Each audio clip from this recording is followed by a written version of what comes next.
Swastiastu. Om Augenam Astu Nama Sidem. Om Sidirastu Tat Astu Nama Swaha.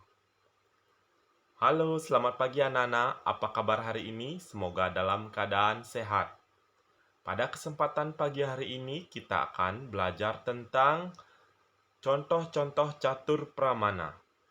Nah, minggu lalu anak-anak sudah mendapatkan pelajaran tentang pengertian dan bagian-bagian catur pramana.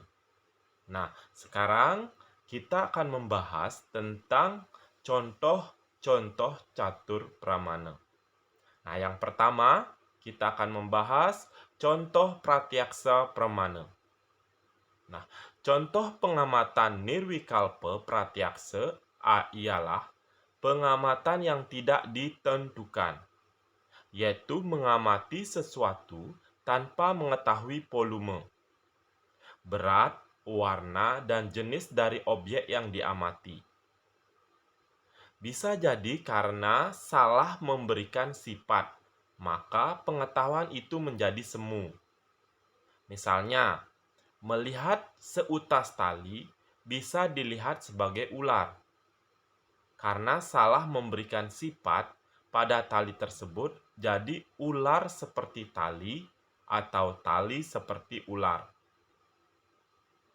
Nah, pada contoh pengamatan nirwikalpa pratyaksa ini, yang paling ditekankan adalah pengamatan yang tidak ditentukan. Yang kedua adalah contoh pengamatan sawikalpa pratyaksa.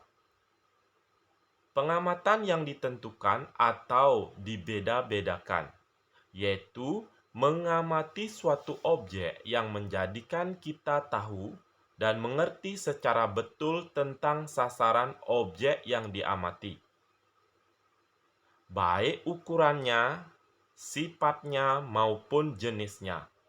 Misalnya, mengamati tentang meja, ia akan mendapatkan pengetahuan yang benar tentang meja itu. Apakah meja bahannya dari kayu, besi, dan lain sebagainya? Apakah meja itu segi empat atau bundar? Jadi, pengetahuan tentang meja itu didapatkan dari pengamatan langsung apa yang dilihatnya. Nah, di sini sudah ada gambar meja. Nah, meja di sini sudah jelas terbuat dari kayu. Nah, selanjutnya, anak-anak, contoh anumana pramana. Nah, anumana pramana adalah ajaran tentang penyimpulan. Misalnya, di tempat yang jauh dari kita melihat ada asap mengepul. Maka dapat kita simpulkan bahwa sebelum asap itu tentu ada sesuatu yang terbakar oleh api. Atau dengan asap kita tahu bahwa di sana juga ada api. Karena asap dan api memiliki hubungan yang tidak terpisahkan. Secara kita dapat melihat udara atau oksigen yang tidak dapat dipisahkan dengan kehidupan.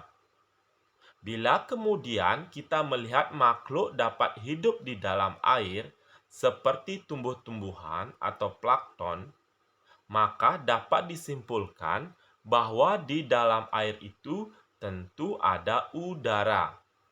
Atau seorang melihat gunung berasap, kemudian disimpulkan bahwa gunung itu berapi, walaupun apinya belum tentu kita melihatnya.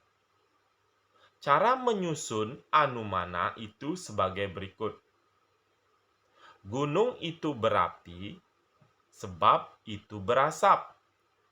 Apa saja yang berasap? Tentu saja berapi. Gunung itu berasap sedangkan asap senantiasa menyertai api. Jadi gunung itu berapi. Nah, anak-anak, untuk kesimpulan di atas, ada hal umum yang berlaku, yaitu adanya hubungan erat antara api dengan asap. Walaupun baru hanya melihat asapnya saja, sudah dapat disimpulkan dengan adanya api itu sendiri. Nah, kalau di dalam agama Hindu, ada yang disebutkan bahwa yatra yatra duma, tatra tatra wani. Artinya, di mana ada asap, di situ ada api. Nah, yang ditekankan di sini adalah penyimpulan. Ya, menyimpulkan sesuatu.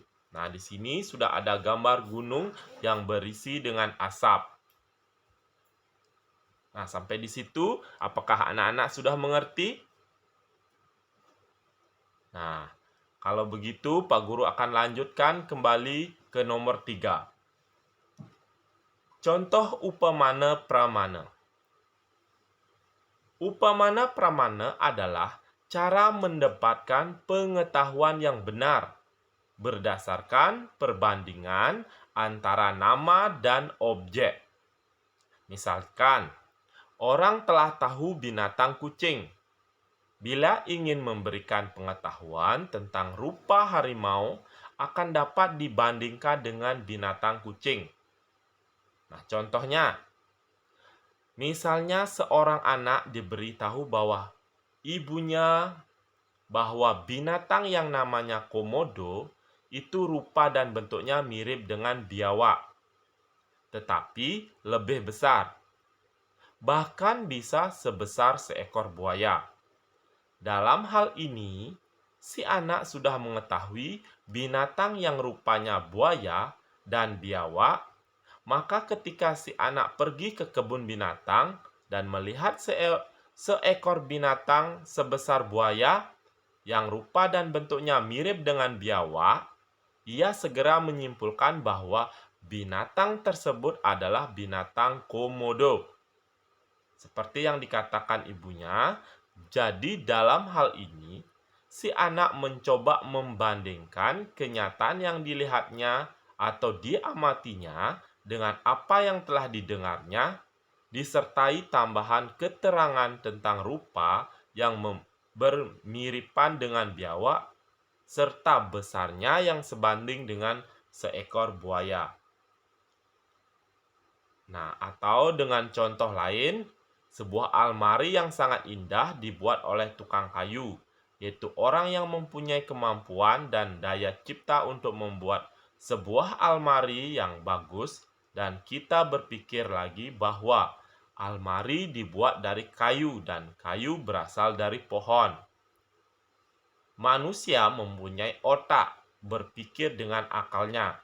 Dari mana datangnya pohon dan siapa yang menghidupi? Segala sesuatu yang ada pada alam semesta ini pasti ada yang menciptakan. Berdasarkan analogi manusia, bahwa pohon termasuk isi alam semesta ini diciptakan oleh Sang Hyang Widi. Nah, berikut ada gambar seekor komodo dan biawak. Nah, anak-anak, Pak Guru lanjutkan kembali ke nomor 4. Yaitu tentang contoh sabda pramana atau agama pramana.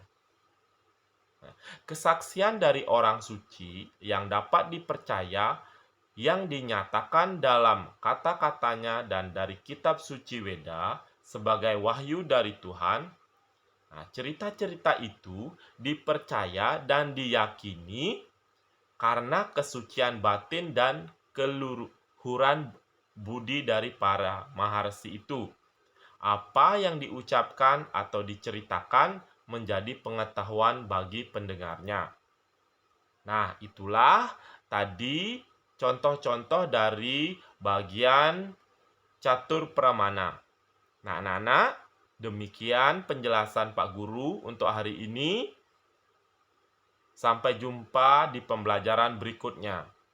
Nah, akhir kata Pak Guru ucapkan terima kasih dan Om Santi Santi Santi Om.